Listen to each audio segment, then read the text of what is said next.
ओम।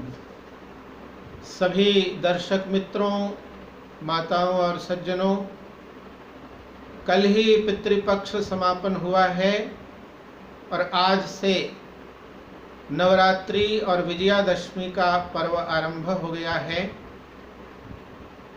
इस पर्व का अभी संबंध वाल्मीकि रामायण के चरित्र नायक श्री राम जी से संबंधित है। यद्यपि ये त्यौहार रामायण से पहले से भी मनाया जाता था, उस समय इस पर्व का नाम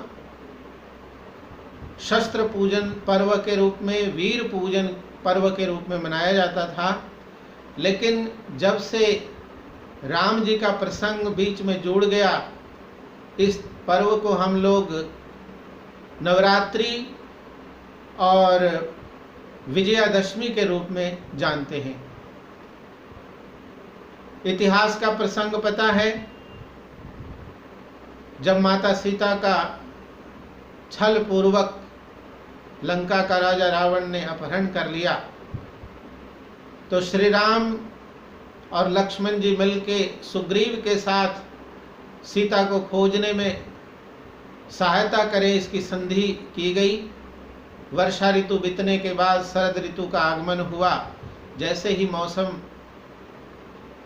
साफ हुआ, सुग्रीव प्रस्ताव के अनुसार सेना का संगठन किया, अस्त्र शस्त्र मरम्मत किए गए, नए अस्त्र शस्त्र बनाए गए और सभी सेनाओं को संगठित करके उन्हें अस्त्र शस्त्र चलाने की विद्या का अभ्यास किया गया। और उस अभ्यास के बाद ये जो विजयादशमी का दिन है, इसी दिन सीता की खोज में सभी दिशाओं में सेनाओं के समूह, छोटे छोटे समूह बनाकर भेजे गए। 4-5 महीने तक सीता के खोज का कार्य होता रहा। सीता लंका में है, रावण चुरा के ले गया है अपहरण करके, ये पता लगने पर पुल बनाया गया और उसके पश्चात उस रावण जैसे शक्तिशाली राक्षस से लड़कर, उसे पराजित कर, उसकी हत्या करके और सीता को प्राप्त करने के लिए संगठित शक्ति, सैनिकों का बल, अस्त्र शस्त्रों का बल जो चाहिए था, ये सब प्राप्त करके और रावण से युद्ध करके उसकी हत्या करके और सीता को प्राप्त किया गया था। तो ये इतिहास का प्रसंग इस पर्व से जुड़ा हुआ है। आज हमारे देश में असंख्य सीताएं प्रतिदिन अपहृत हो रही हैं, बलात्कार हो रहे हैं और केवल भारत की सीताएं ही नहीं, भारत माता स्वयं संकटग्रस्त है। जिन आर्यों का समस्त विश्व में साम्राज्य था, आज उन आर्यों का अस्तित्व भारतवर्ष में भी संकट में है। भारत खंड खंड, टुकड़े टुकड़े तो पहले हो चुका है, लेकिन इसके पश्चात भी विदेशी और विधर्मी प्रतिदिन इस देश को तोड़ने में लगे हुए हैं। धर्मांतरण के द्वारा राष्ट्रांतरण का षड्यंत्र चल रहा है। तो आज जब हम लोग विजयादशमी और नवरात्रि मना रहे हैं, तो ये इसका मनाना सफल कैसे होगा, इस पर विचार करने की आवश्यकता है। ये सफलता तभी होगी जब हम भारत माता को और भारत की जो सीताएं हैं, माताएं हैं हमारी, इनका विधर्मियों से रक्षा कर पाएं और इस देश की अखंडता की रक्षा कर पाएं। जो भी टूटी फूटी स्थिति में हमें अभी देश मिला हुआ है विभाजन के पश्चात, इसकी रक्षा हम तब कर पाएंगे जब हमारे पास शस्त्र और शास्त्र दोनों का बल होगा। जैसे राम ने रावण से सीता को प्राप्त करने के लिए सेना के साथ साथ संगठित और अस्त्र शस्त्र संचालन सीखा, आज आवश्यकता ये है कि हम अपने बच्चों को और समस्त प्रजा को,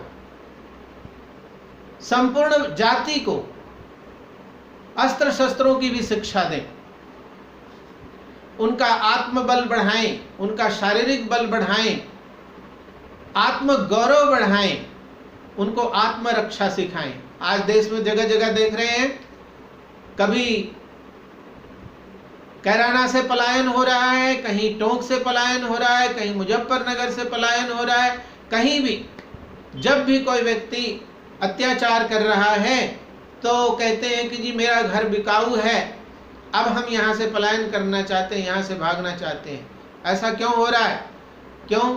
क्योंकि हमारे पास संगठन की नहीं शक्ति है, ना तो संगठन शक्ति है, ना आत्मिक बल है, ना आत्मरक्षा के कोई उपाय है हमारे साथ, हमारे पास। तो आज इस दशहरा के पर्व के उपलक्ष्य में ये बहुत बड़ी आवश्यकता है कि हम अपने पूर्वजों की सनातन परंपरा को और वाल्मीकि रामायण के चरित्र नायक श्री राम जी के आदर्शों को अपनाते हुए रावण जैसे दुष्टों के नाश के लिए, उनका सामना करने के लिए हमें भी शक्ति की पूजा करनी होगी।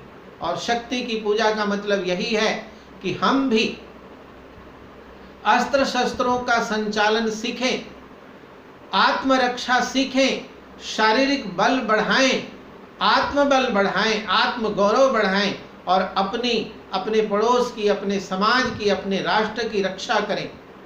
नहीं तो ये दुष्ट हमें जीने नहीं देंगे, हमारा अस्तित्व हमारा अस्तित्व समाप्त कर देंगे।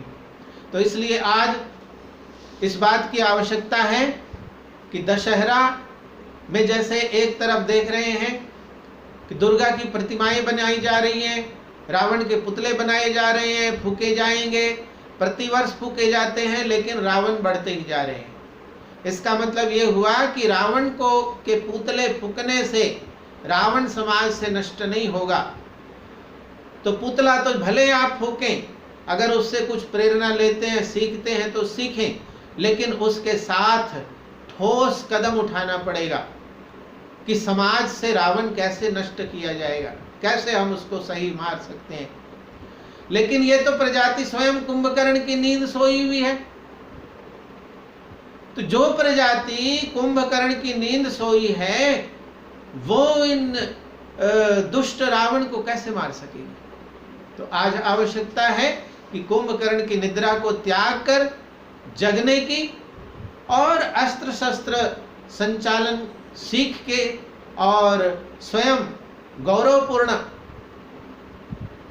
आत्मसम्मान का जीवन जीना है।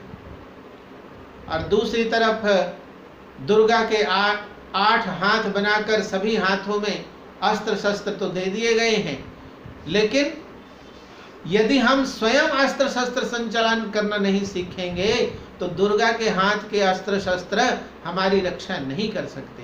तो दुर्गा एक प्रतीक है, ये प्रतिमा एक प्रतीक है। 8 हाथ का मतलब यही है कि समाज का जो चारों वर्ग है, ब्राह्मण, क्षत्रिय, वैश्य, शूद्र जितने भी हैं, सब संगठित होकर देश और धर्म की रक्षा के लिए 8 हाथ मिल करके देश की रक्षा के लिए आगे बढ़ें, मिल करके काम करें, संगठित होकर काम करें।